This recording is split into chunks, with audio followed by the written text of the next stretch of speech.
নমস্কার বন্ধুরা, প্রিয়াস কিচেনে আপনাদের সবাইকে স্বাগত জানিয়ে শুরু করছি আমার আজকের রেসিপি ডিম কষা।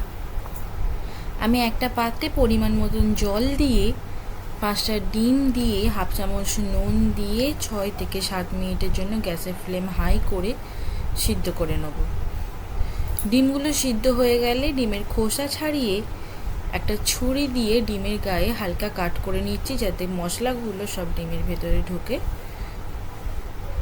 সবকটা ডিম কাট হয়ে গেলেই 1 চামচ নুন, হাফ চামচ হলুদ গুঁড়ো, হাফ চামচ লাল লঙ্কার গুঁড়ো দিয়ে ভালো করে মশলাটা ডিমের গায়ে মাখিয়ে রেখে দেবো। এই সময় ওভেনে কড়া বসিয়ে কড়া গরম হলেই পরিমাণ মতন সাদা তেল দিয়ে দেবো। সাদা তেল গরম হয়ে গেলেই একে একে সবকটা ডিম আমি গরম তেলের মধ্যে দিয়ে দেবো। সবকটা ডিম খুব হালকা ভেজে নেবো আমি, খুব বেশি ভাজবো না, কারণ খুব বেশি ভাজলে ডিম শক্ত হয়ে যায়, খেতে খুব একটা ভালো লাগে না। হালকা ভেজে একে একে সবকটা ডিম আমি তুলে রেখে দেবো একটি বোলের মধ্যে।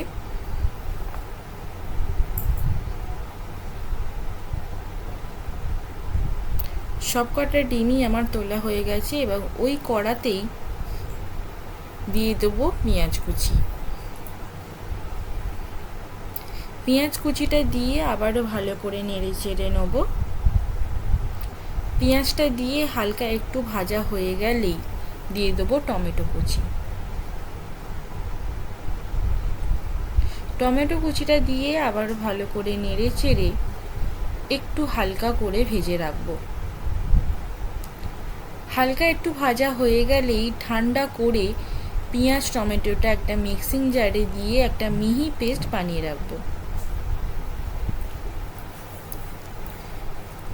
এবং ওই কড়ার তেলেই ফোড়নের জন্য দেবো 3 টুকরো এলাচ, 2 টুকরো লবঙ্গ, 1 টুকরো দারচিনি। ফোড়নটা দিয়েই দিয়ে দেবো 2 চামচ মতন আদা রসুন বাটা। আদা রসুনটা ভালো করে তেলের মধ্যে একটু ভেজে নেব। হালকা ভাজা হয়ে গেলেই একে একে সব গুঁড়ো মশলাগুলো দিয়ে দেবো। 1 চামচ নুন, 1 চামচ হলুদ গুঁড়ো, 1 চামচ লাল লঙ্কার গুঁড়ো, 1 চামচ জিরে গুঁড়ো, 1 চামচ ধনে গুঁড়ো দিয়ে ভালো করে মশলাটা কষিয়ে নেব।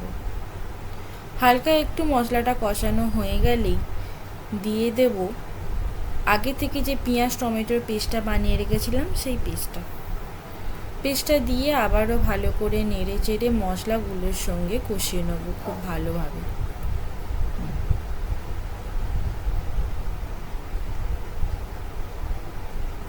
এই সময় গ্যাসের ফ্লেমটা আমি মিডিয়াম টু লোতে রেখেছি, নাহলে মশলা পুড়ে যাওয়ার সম্ভাবনা থাকে।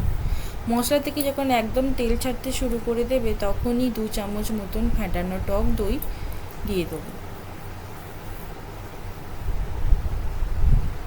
টক দইটা দিয়েই দিয়ে দেবো কাসুরি মেথি। কাসুরি মেথিটা দিয়েই দিয়ে দেব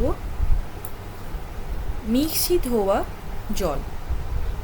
সামান্য পরিমাণে ওই হাফ কাপ মতন ব্যবহার করেছি। জলটা দিয়ে যখন জলটা একদম টেনে যাবে তখনই আরও হাফ কাপ পরিমাণে জল দিয়ে ঝোলটা যখন ফুটতে আরম্ভ করবে তখনই একে একে ভেজে রাখা ডিমগুলো দিয়ে দেবো।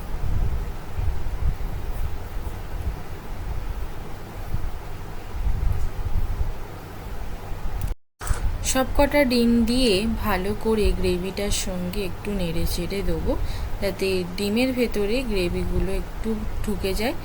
আর খেতেও হয়েছিল অপূর্ব। আপনারা বাড়িতে প্লিজ একবার হলেও ট্রাই করে দেখবেন।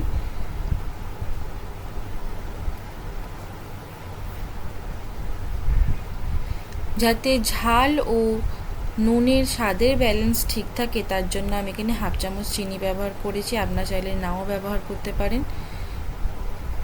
এই সময় গ্যাসের ফ্লেম বন্ধ করে গরম গরম ডিম কষা একটা প্লেটে আমি সার্ভ করে নিচ্ছি। আমার রেসিপিটি যদি আপনাদের ভালো লেগে থাকে তাহলে অবশ্যই আমাকে কমেন্ট করে জানাবেন আপনাদের কেমন লাগলো। আরও নতুন নতুন রেসিপি জানার জন্য আমার চ্যানেলটিকে সাবস্ক্রাইব করতে ভুলবেন না।